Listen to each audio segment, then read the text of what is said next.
What's up, guys? Back with another video. Did quite a bit of stuff off camera. Like I said, trying to do this in as least amount of parts as possible. So I don't want to bore you guys with the stuff that takes time that I can just quickly go over. So we'll go over the stuff that we've gotten done off camera, and then we'll get to work. I did find a coolant fitting that will work here. That's for the heater core line that comes down in 90s into there. So we just gotta put some sealant tape on that and then put that in. I was just test fitting it. We got all of the valve covers painted up and the new gaskets on, and threw those on with the new hardware, which I like a lot. So those are done.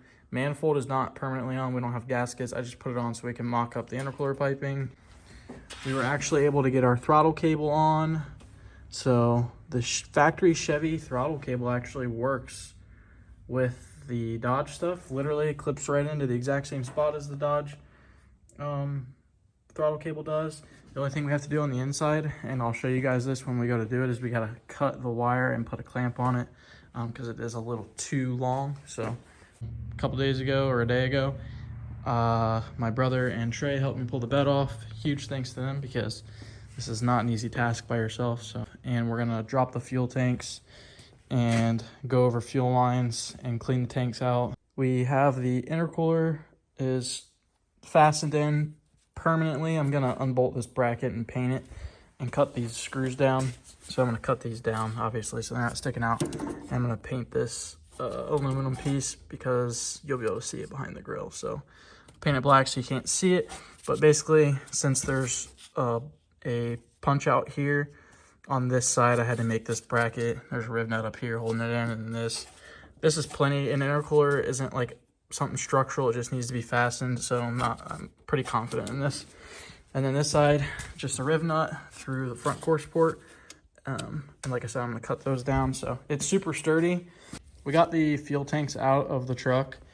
It's a few days later. My brother helped me get the tanks out and was kind of helping me trying to get the gas out of them. Since then, I have put a new fuel lever. Let me grab the flashlight. Since dropping the tanks, I did some research and I got a new fuel lever here and started to run some new hose. Basically, I'm able to keep the factory fuel lines, which I was not aware of. And since I'm able to keep the factory fuel lines, it means I can keep the dual tanks. And the reason I put a new fuel lever in is because someone at some point bypassed it.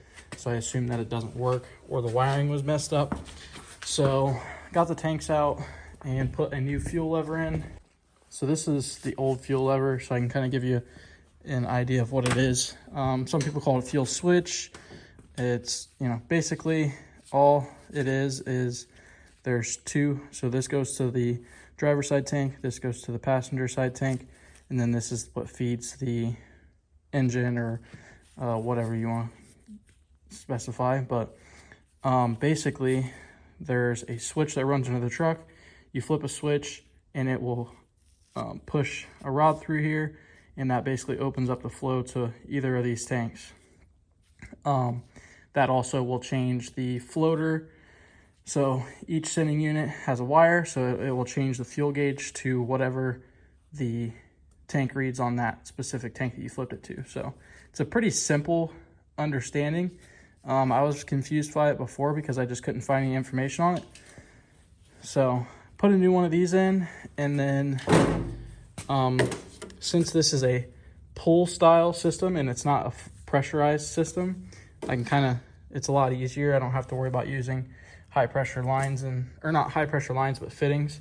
So I was able to just use rubber hose there, and then you'll have two more rubber hoses that snake around to the second tank right here, and then they hook up the other tank over there. Now, one of the other trickier parts that I didn't really think of being tricky prior to doing this was getting all the gas out of the tanks. Since these have a baffling system in them, it can be kind of hard to get all the fuel out.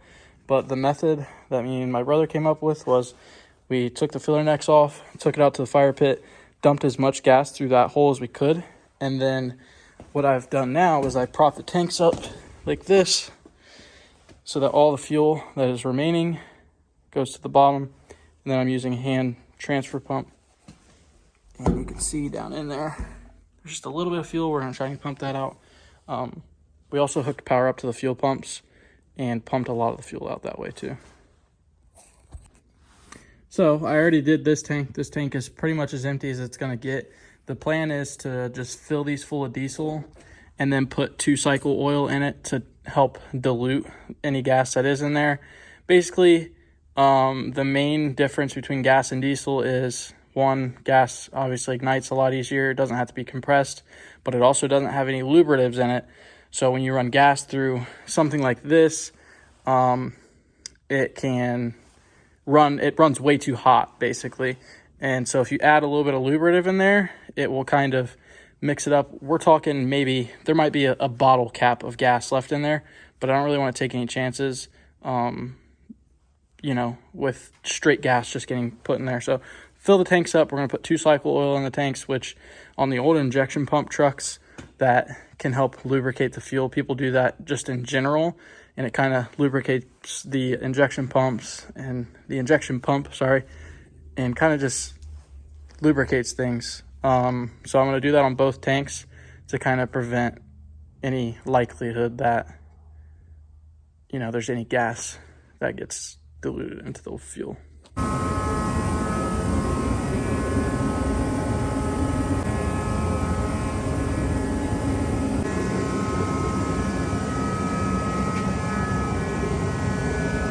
So now that we got the fuel out of both tanks, I went ahead and kind of took a waffle wheel to the section where the gas tanks or fuel tanks are going to cover the frame, just because we're not really ready to undercoat the whole frame yet, but I don't want to not undercoat that section and clean all the rust off. So we hit it with a waffle wheel. We used some rust dissolver, coated that whole section, let it sit on both sides, front and pretty much the whole C channel throughout the length of the fuel tank. And then we went ahead and bed lined that section.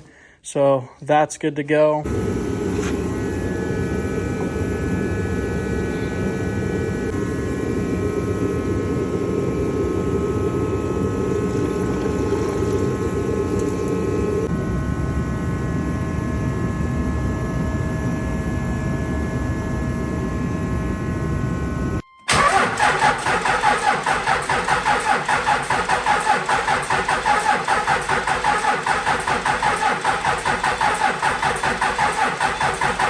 Several days later. All right, so figured I'd catch you guys up. We've been having some complications. So we got the truck, as you guys saw in the one clip. I got the truck cranked, and obviously we got the fuel tank in, and the fuel lines ran. Tanks in on that side. We got fuel in the truck, and me and my brother were trying to get it to fire up.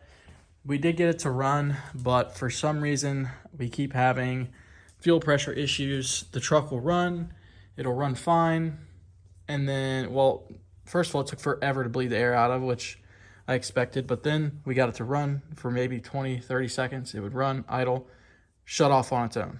Then it would lose all of its prime. It would have a ton of air in it, and we just kept doing that over and over again, and the system keeps getting air introduced to it somehow. We're not sure how. I've checked over all the fuel lines. We checked over everything. We don't see any leaks. So at this point, we're really not sure. So I got a fuel pressure tester, and we're gonna put a fuel pressure tester on it and see what kind of fuel pressure we're getting and going from there. But you can see there's freaking diesel everywhere. It reeks of diesel in here. I was really hoping it would start and that everything would be smooth and we can continue. But this is part of, cars and trucks, as you'll hit barriers like this. So we'll figure it out. But I'll catch up with you guys once we get a little more information. The truck does run now, and we're not having air issues. But we did find the culprit. I'm going to show you real quick.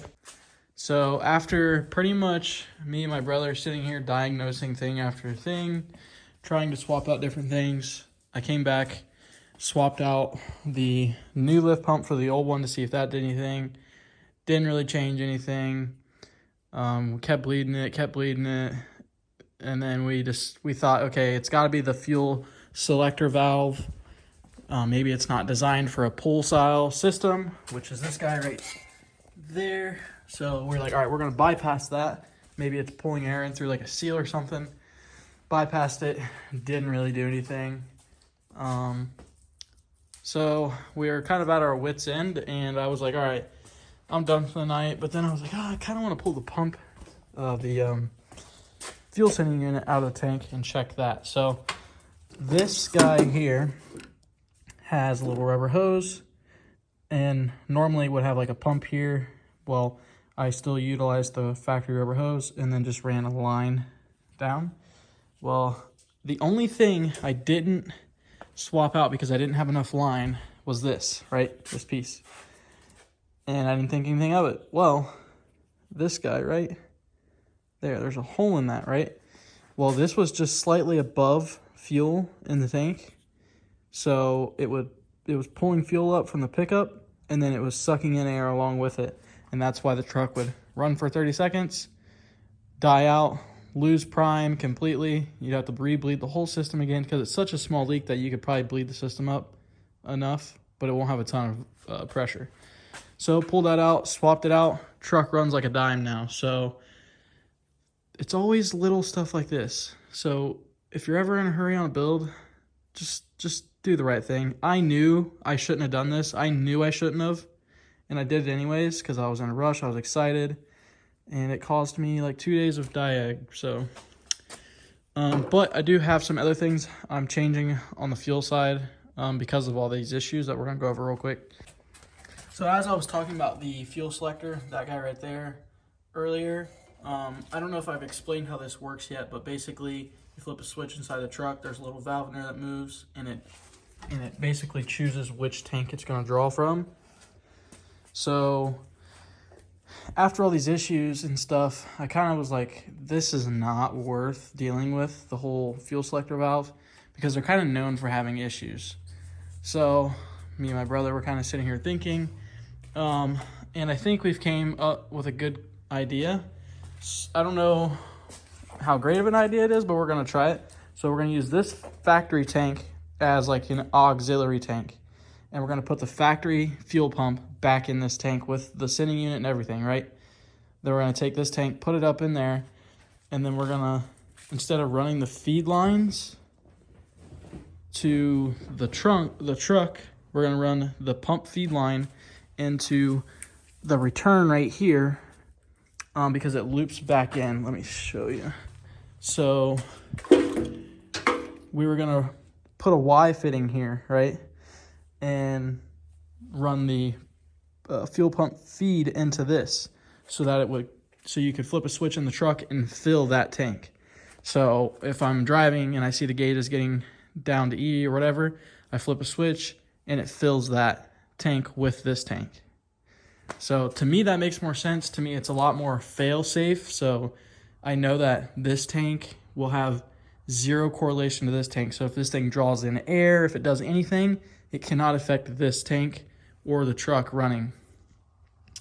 The only thing I'm questionable about is like pressure. I don't know if this pumping fuel into that tank while things are under suction and stuff, I don't know if that will affect things. I don't think it will, but as of right now, that's the plan. We're going to put this back in and just run a rubber feed over and tee it off into there. And so that way we can still utilize both tanks, but we delete a failure option. So at least this way, even if this pump fails over here, we always have this tank to use. So if you're somebody that's doing this swap or interested in doing this swap or wants to figure out how to use both tanks, I think this is a good alternative and I think it'll work good. So on paper, it looks like it'll work. I don't see why it wouldn't. So yeah, that's the plan as of right now. But now that we got the truck to consistently run, I am going to start buttoning up all of the stupid stuff. So I'm going to get the radiator finally mounted up completely and then kind of start buttoning things up. Actually mount all the intercooler piping, you know, torque all the valve covers down, all that stuff. So I'm going to start on that now and I'll catch up with you guys. So I just finished up making the first radiator bracket. It kind of worked how I thought. I was really planning on using this as a leveraging point to hold the radiator kind of up and away from the intercooler, but I didn't really take into account for the fact that this metal isn't very thick and that it can flex. So basically you can see right there that whole piece was kind of moving. I don't know if you can see that or not, but I'm thinking once I fasten the other side over there that it should kind of leverage it up. If not, it doesn't, it's not the end of the world.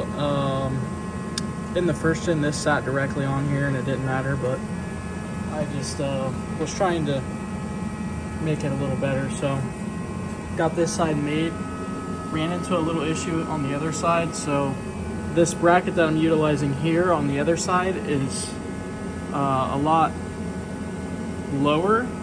So I think I'm going to use the upper and kind of stagger the brackets, and that way it holds the top and bottom of the radiator and I don't have to worry about doing anything up here. So I'll show you. So over here on this side, it's kind of hard to tell, but see how much lower that bracket is? It's actually where the intercooler is, so I can't get anything in there, but I can make a bracket to here and maybe even utilize that bolt right there that I have for the intercooler as well. So we might be able to not have to drill more holes and just utilize that as well. But pretty much going to make the same style bracket as I made on the other side for this side and hope for the best. So far so good though. I'm just waiting for paint to dry for the intercooler bracket that I had already made. I just wanted to paint it black so it looked a little better. What's up, dude? Cash is out here and enjoying the nice cold weather. So I just got this bracket done on this side. This thing is sturdy. It's not going nowhere. I might add a standoff down here. I honestly didn't realize it until like later on, but I could always put like a metal standoff down there so that I can actually sit the radiator down on something instead of it kind of like floating. So once this thing's got fluid in it, we'll see if it like sags any, and if so, we'll probably go ahead and add one. I'll probably add one regardless, just to be safe. But yeah, this thing is in there. So I had to pull the battery tray out to get that tidied up. But yeah, now I just gotta decide if I want to paint these black or just leave them like bare aluminum. I feel like probably paint them black. I feel like it looks cool, bare aluminum, but it looks unfinished. So probably pull them back out, paint them black. Don't know if I'll do that tonight. Yeah, so I'm just been trying test fitting T's because I need to put a T in for the return on the hydro boost stuff, because so the Chevy power steering pump has 2 ports for returns, and the Cummins one only has 1 port for return. So I'm going to try to just T both returns into one return, and hopefully that's enough. And there's not like too much like pressure. I don't know. So I was test fitting T's. I think I need to just get a 3/8. This is a 1/2 inch to 3/8 T. So I just need to get 3/8 to 3/8 T's, and I can throw a T in there. Realistically, I'd like to put like a Y in, but whatever I can get is what I will use. Got the lower rad hose on. It's tight for sure, but it's about the exact same way the first gen was, and that thing didn't have any issues. I don't really like this. If I could find a hose that's just like not as far of an arc, but you really can't do much more than what is here. Kind of sucks, is what it is. And got the upper rad hose on. Slap the battery back in. I think that's all we're gonna do for tonight, but it'll be in a couple seconds for you guys. Really want this thing to drive in this video, so sorry if this is dragging out and isn't, you know, a lot of things going on at once, but I want part 3 to be the first drive. So we got our trans cooler in, so This is a D'Reilly dual row cooler with a single 12-volt fan, obviously. So far, super pleased with the quality of this. Like, this is how it showed up. It was a little damaged, like the brackets were bent from shipping, but super nice quality. Like, I'm pretty impressed, I'm not gonna lie. It also came with these. They weren't installed, but they are a 3/8 barb fitting, which is exactly what we need. And so the nice thing is we can pretty much just go ahead and install this thing. I already found a spot underneath the truck that I want to put it. I'm just going to use riv nuts to put it in, which should be plenty to hold this thing in. And if it becomes an issue in the future, then so be it. But I'm also going to, so a lot of people may not know or don't realize that this fan spinning will probably cause a decent amount of vibration.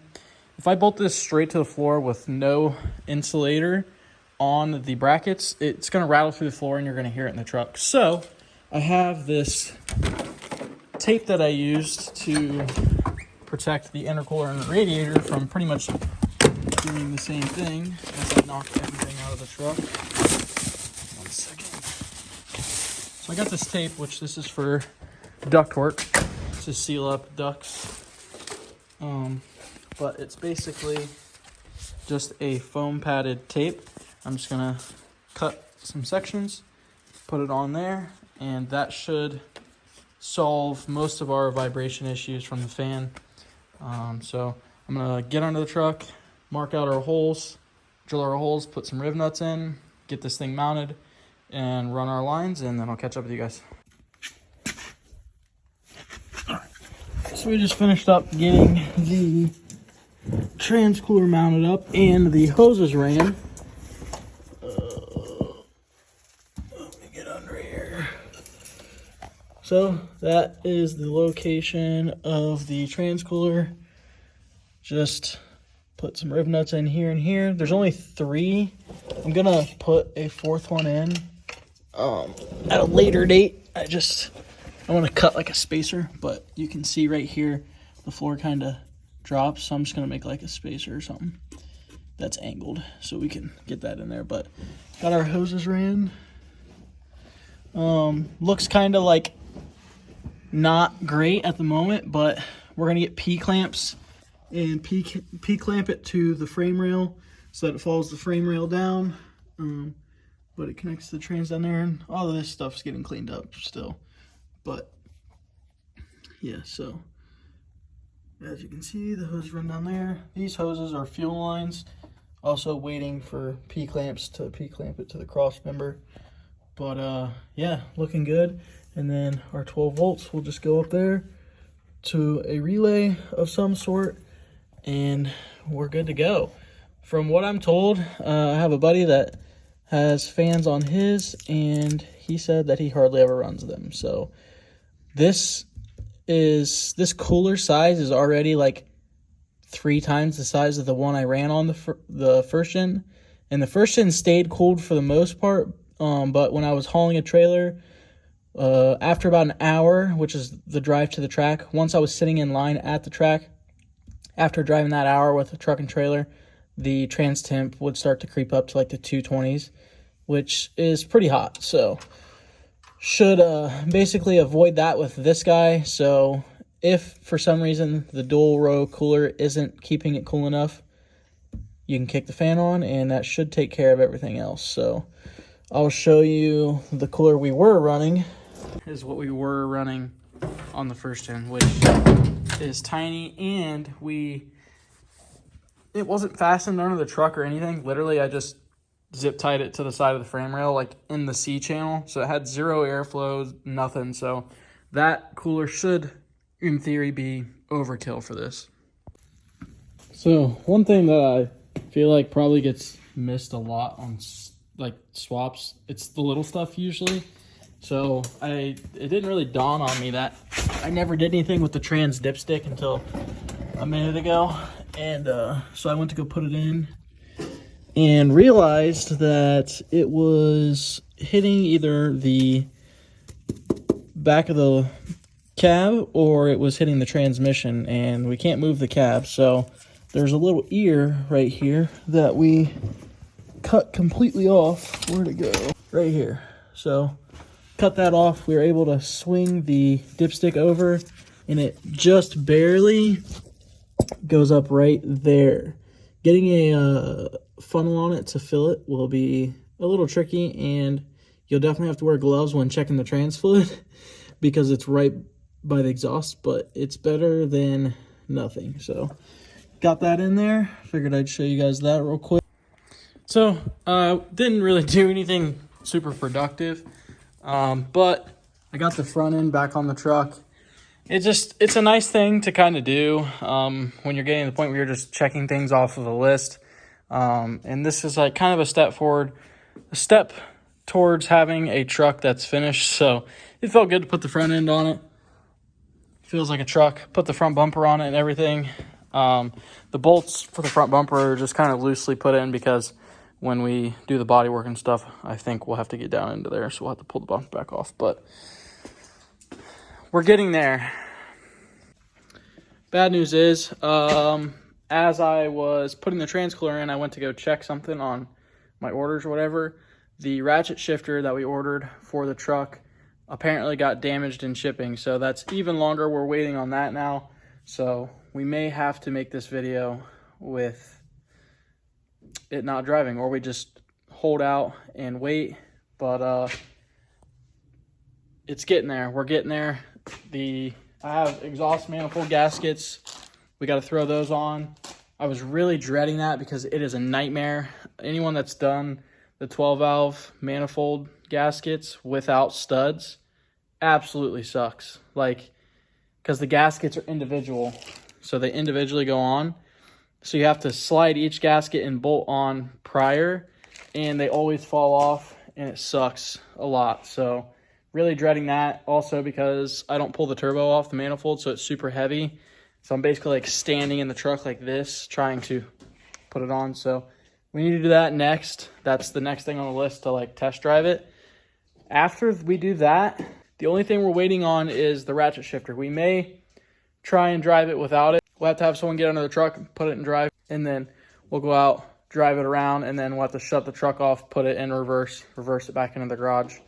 I just want to drive it, make sure that there's nothing weird. I want to hit WOT a couple times to make sure that the fuel system is doing what it's supposed to. It's not sucking any air in and stuff like that. So hopefully this video is not all over the place. Hopefully it doesn't suck because I'm talking and there's not a lot of like videos of me doing stuff, but we're getting there. I guess I'll catch back up with you guys when we have some more updates. As I promised, we are going to drive the truck in this video.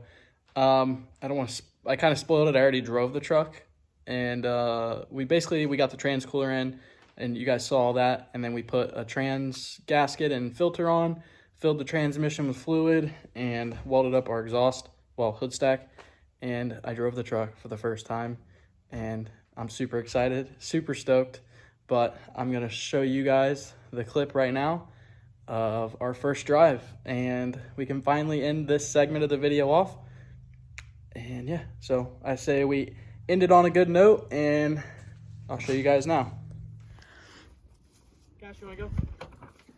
Go.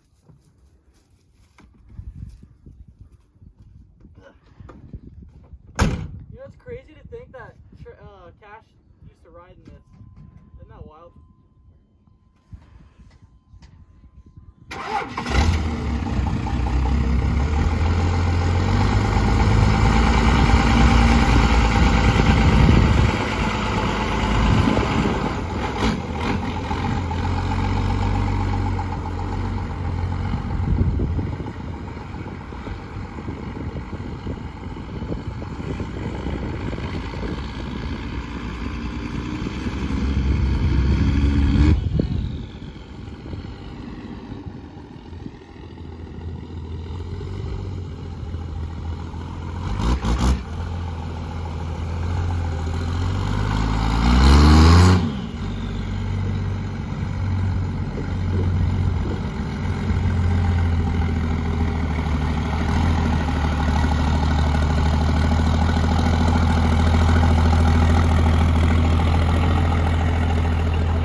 Well, guys, that was us driving the truck, and I had fixed before I had went out the first time when I drove it, the intercooler boot popped off. That was the first time I got to drive it like full tilt with all the boost, and it doesn't move because it literally just knocks the tires off. 1, the tires are bald. 2, it's in dirt. And 3, it doesn't have a bed over the axle, so it doesn't really move anywhere. I so badly want to drive it on the road, but we got some stuff I got to finish up first, and there's no point in rushing it to drive it on the road. I know it drives and moves, and I kind of beat the crap out of it in that one pull. If anything was going to break, it probably would have broken then. But just hearing that thing scream in the high RPMs, I missed it. It's so sick. But I think that's going to wrap up this video. Hopefully it wasn't too all over the place, and hopefully it was a decent watch. I know that we kind of bounced around a ton, but I think that's it. And the next video, I'm not really sure what our goal will be with the next video. Maybe like an actual test drive on the road would be a good next video, but we'll see. Anyways, I'll see you guys in the next one. Deuces.